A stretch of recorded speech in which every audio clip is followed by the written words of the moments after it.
Hey everybody, this is Andrew Brown from the AWS Cloud Project Bootcamp, bringing you another video, and this time we are exploring a little bit more about JWTs. So we did do this implementation the other day. Nothing wrong with it so far, but I thought maybe I would expand a little bit more on JWTs, why this solution is what we're currently choosing, and how we would explore other options, because the idea behind architecting or engineering things is that you need to look at different options and rule out why something works or why something doesn't work. So, you know, this is what we're using, but maybe the first thing you might try to do is go over to ChatGPT and say, hey, ChatGPT, what do you think? So I said, write Python code that will verify an access token from Cognito and return claims. So that was kind of the description we were looking for. And what it produced was something that looks very short. And so the idea here is we have Boto 3. Boto 3 is the SDK Python library for AWS. It's calling Cognito IPD, so that stands for Identity Provider. Then it calls get user. You pass an access token, it returns a response, and you're able to, if there's no error, then it was able to verify, and if it's verified, then possibly you are authenticated, assuming that the stuff is not expired. So you might say, Andrew, why don't you use this? It looks like this is a AWS specific solution.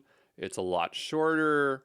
Why would you use this code from a third-party library that isn't been passed through AWS's hands? And so when you look at this, you'll say, well, maybe, you think this is a good solution, but the idea is that you should look up what this thing actually does. So if I go here and we'll make a new tab, we'll say AWS Cognito IPD CLI. I don't want to replace this tab, so I'll just do it over here. We'd pull up the CLI documentation, and we'll go look up add user, get user. So we go to get user here, and we click into it. It says gets the user attributes and metadata for that user. Sounds okay. It takes an access token, a non-expired access token for the user whose information you want to query. Okay, so the thing is that this only takes an access token for the parameters. At least that's what I can tell here. Yeah, that's all it needs in order to utilize it. If we go down, there's probably an example of it. They don't have an example, but we can tell that it is very simple how it works. You have an access token, the user pool ID, and the region. So the reason we're not using this solution is that this isn't just verifying the access token, it's actually going out and hitting the Cognito API. And so that verification process could be happening client side, but in order to bring back additional data, most likely it has to grab those additional attributes and metadata on the user. So when you have a JWT, you can technically pass along common data with it, depending on what you want to package into that JWT as its payload. But we can't rule it out that it's all happening client side. And the idea is that if we don't have to go out to Cognito and hit an API just to verify our JWT, that's the advantage of JWTs, is that you don't have to go to external source to at least hit an API in a complex way and do a check externally to determine that it works. And so for me, it's just, this doesn't make it a good solution. Now, if we opened up the AWS SDK for Python, maybe we could determine what it was doing and to see whether the verification was client-side or server-side. It could be client-side, but the second additional question is it going out to Cognito, hitting the server to gather additional information? We don't know that. So for me, this solution does not work. Another thing we could do is we look up AWS JWT Cognito and see what the documentation has. So there is a page here about verifying a JSON web token. This is actually under the Cognito documentation. If you look here, it says validate tokens with AWS JWT verify. Oh, it sounds like they already have a solution. Let's go take a look at it. So we go down to here. It says validate the tokens with AWS JWT verify in a Node.js app. AWS recommends the AWS JWT verified library to validate the parameters in the token that you pass to your application. That sounds great, but it says Node.js. Okay, how do we do this for Python? So we'll open this up. There is no Python one. It's just a JavaScript one. Why did they make it JavaScript only? Well, I think the reason, and it's right here as the intended use, is this library was designed for API Gateway, AppSync Lambda authorizers, CloudFront Lambda Edge, or Node.js apps running on AWS Fargate. You almost think maybe we should have wrote our app using Node.js, the backend, to leverage this. But, you know, that's not how you always want to do it. So the thing is that this does exist. It's very well written. It is also very complex. So if you go into here, you can see there's a lot of code going on. Well, maybe not a whole lot, but more than what is going on here. Definitely a lot of information, but it probably does the job pretty well. So why aren't we using this? We'll come back to that, but let's see if we can find a Python equivalent. So we go here and we type in Python, right? And here's one that says AWS, so that's a good indicator. So we'll go into here. There's also this one here, which I actually haven't looked at yet, so we'll go here. And so here we have decode verified JWT Pi, and this looks even simpler than the one that we're using. You can see it's using JWT, JWK. You're starting to see something very similar where we have the keys URL that it goes and grabs. They've packaged this, looks like in a Lambda, because I see Lambda handler up here. But for the most part, you can see how it's decoding and stuff like that. So from here, you can kind of get an idea on how to do it. So it's not too complex. There's also this, decode and verify an Amazon Cognito JWT token. I actually haven't seen this. This doesn't look too bad. Let's see who it's by. So if we go and open up the repo, I'm just trying to find it here on the left-hand side. Maybe the home page has it. This is, again, not by AWS. It's by a community member. That doesn't mean that it's bad, but it just means that you have to make sure you're looking at what you're using. And it says decode async. So that looks all right. We'll go up here for a moment. And we'll take a look here. Code looks pretty clean.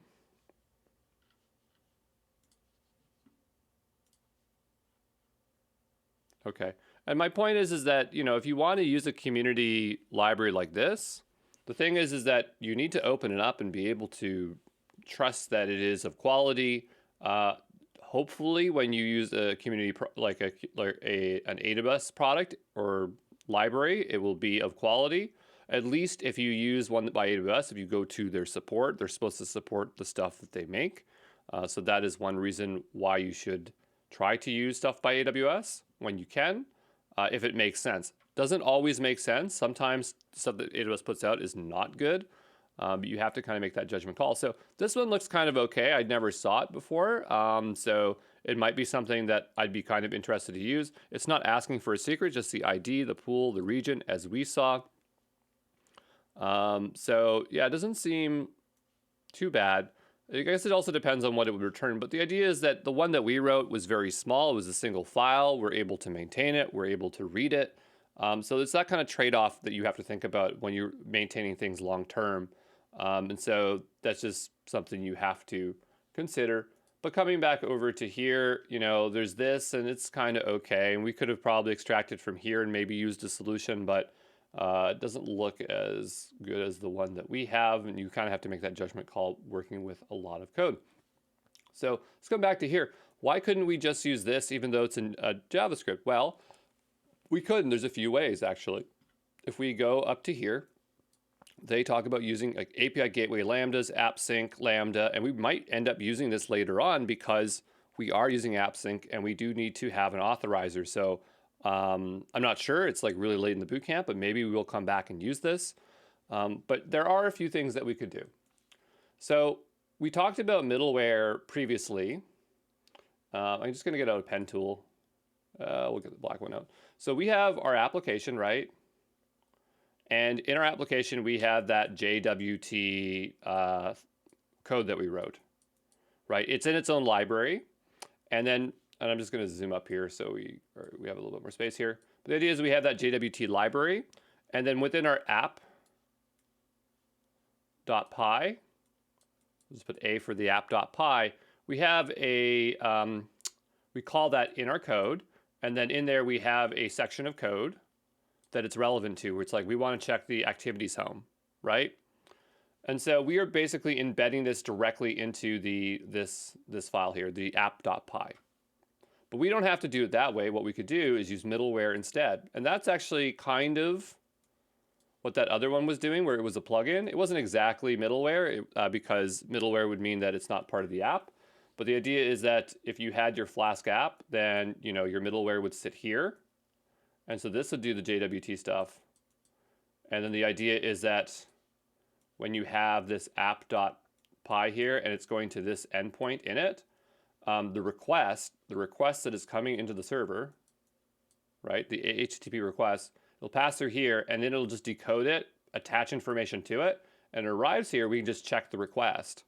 And so that is a much cleaner way of doing it, but the idea is that this is still all contained within our application, so we could make our own middleware to do that. So that'd be cool, but the problem is that this middleware has to be written in the same language as our server, which is Flask. So how could we use this other one, the AWS JWT verify? So the way we could use it is if we had it running in its own container. So we have our Flask app, right? And then we have this over here that's our Node.js one just for JWTs. And so this would have to sit beside our other container, and anything that comes through here, right, like a request, has to pass through this one first. And this is called a sidecar. Okay, this is a sidecar. And this is actually a common container pattern. And basically it's like taking your middleware and just moving it outside of that container and letting it have its own runtime. It can run a different language and stuff like that. So these are great. The thing with this is that when we add additional containers, we have to give it compute, we have to give it resources, we have to slice up our resources in a different way. For this project, we are using ECS-EC2. So we really do have to split up our space in a very particular manner.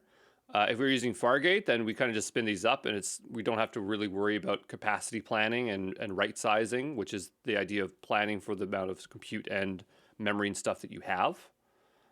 So the thing is that this could make things a bit harder for us down the road because we're so worried about spend. And also to architect this might be a lot of work. But it is possible that we could make this a sidecar. So that is a possible pattern that we could use. Another option is we could have our Flask app, and instead of putting the code in a sidecar, what we could do is have API gateway in front of here. We could have an API gateway. And then the idea is that our endpoints here in our app, they all tie to a specific defined endpoint in our API gateway. And in API gateway, you're able to attach authorizers, custom validation tools. And you can go to Lambda, but it seems like they also have the option to do JWT directly. So it might be possible that we don't even need to install this AWS verified JWT, but we could take this AWS verified JWT and create a Lambda. And the idea is that it would basically do the same thing as this does up here. It would just filter out and manipulate the request, or if it wasn't authorized, it would return back a 401, and that's actually what API Gateway would do. Okay, so this is a bit easier because we don't have to figure out how to launch a container. We just have to launch a new new service, API Gateway, attach a Lambda, or it might have it built in, but we'd have to investigate. So this solution is great, but the trade-off here could be cost, because what does API Gateway cost? And what kind of application are we building? If we're building a social media platform and we project that we will have millions upon millions of people using it, then the configuration for API Gateway could get really expensive. API Gateway for AWS has two modes, REST and HTTPS. or REST and HTTP. One is old, one is new. I always forget which one is new and old. And one is way cheaper and one is more expensive, but it has more flexibility. And so then you have to say, okay, well, which one has that functionality to do the custom authorizers, or maybe has built-in JWTs and things like that. And so it might make the solution easier to develop, but economically it might not make sense. Whereas this solution, would be economical in the long term, but in the short term, when we're really restricted for money, we might be concerned about our spend. And because like API Gateway has like a free tier, so it could make sense early on, but down the road it's a problem. And this one could be early on a bit harder to manage and additional complexity and push back our timelines, but it could work in the long run. So, and also consider that when you are deploying like really in production, you don't just deploy a single container like one Flask app, because each is a process. You'd actually have like 5 Flask apps. Right? We're not going to deploy 5 or etc. But the idea is you do that, and then each of these would have to have a sidecar, right? So you have to think about like how it multiplies very quickly. That's why containers get very complex, because of how individualized the workloads are. Even when we have, what we really do is we basically have essentially a monolith in a single container. We've just containerized it. Even in this case, you still end up with multiple containers. So, there's just basically a lot of trade-offs that we can do. But, we'd have to explore the different solutions. So I would go out here and we would say, API Gateway, JWT, authorizer Cognito. And there's probably an article, there is, here about explaining JWTs. And so we would have to read through it. And so here it says, before you can create a JWT authorizer, you need to create a Lambda function. So you'd have to create a Lambda function down below. So we go down here below. And the reason I thought that it might handle JWT directly is because of, it might have been this article, I don't know, is that they had, this option here. So choose your authorizer, but I think you still need, it bumped because I tried bumping up the size here. But I think you still would need to create a Lambda function. Where is it here? Yeah, here. So you say JWT and you say the issuer URL. So here, that's the issuer URL that we were, that's where you get the keys. You might have saw that in our code earlier. And then there's the audience. So that's probably a unique way of identifying, who the audience is. And it's probably like a Cognito user pool ID or something like that. So, and here it says JWT or Lambda, but I still think it's a JWT because they still talk about creating, I think, a Lambda in here. Yeah, up here. See where it says Lambda functions, USEast 1, Lambda for user. Okay, so that is a possible solution. What's nice about this is that we don't have to end up putting, like, intermixing any kind of code in here. Right? We don't have to we don't have to have JWT calls. It's already been taken care of beforehand. So it is great to offload this stuff to the cloud or to a container. That other plugin, it used a decorator. So again, it was offloading or removing the code out of our function. But right now we really have it tightly coupled. And so the idea is that we talk about decoupling. So the solution we have is the most tightly coupled one. The plugin that we modified, it used a decorator. So that's not as coupled. Then you're using middleware as a solution would be more uncoupled. Using the sidecar would be more uncoupled. And then I'll say this is very decoupled. So you try to move towards that direction, but you still have to consider all those things and make those trade-offs. If you want to know more about the JWTs, we go over here on the left-hand side, back to this article where I searched for verifying a JSON web token. They talk about it all here. So you can go through here. I can never remember this stuff. I wrote stuff up about it somewhere, and I sound really smart because when you research stuff and write it down, you remember it, but I don't remember much of it anymore. But the idea is that the access token that we had, if you saw it in our video, it looked like a bunch of gobbledygook.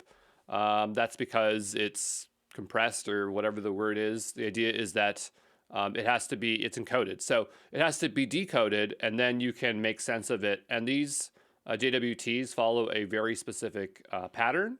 And so here, it's not just Cognito, it's like it's a protocol, right? So you look at this is actually the protocol or description of what JWTs are. This is how I learned about JWTs. I read through this whole thing at one point.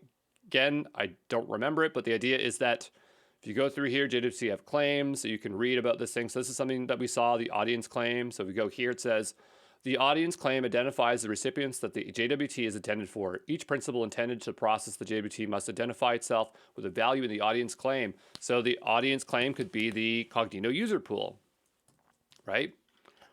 We can go up here.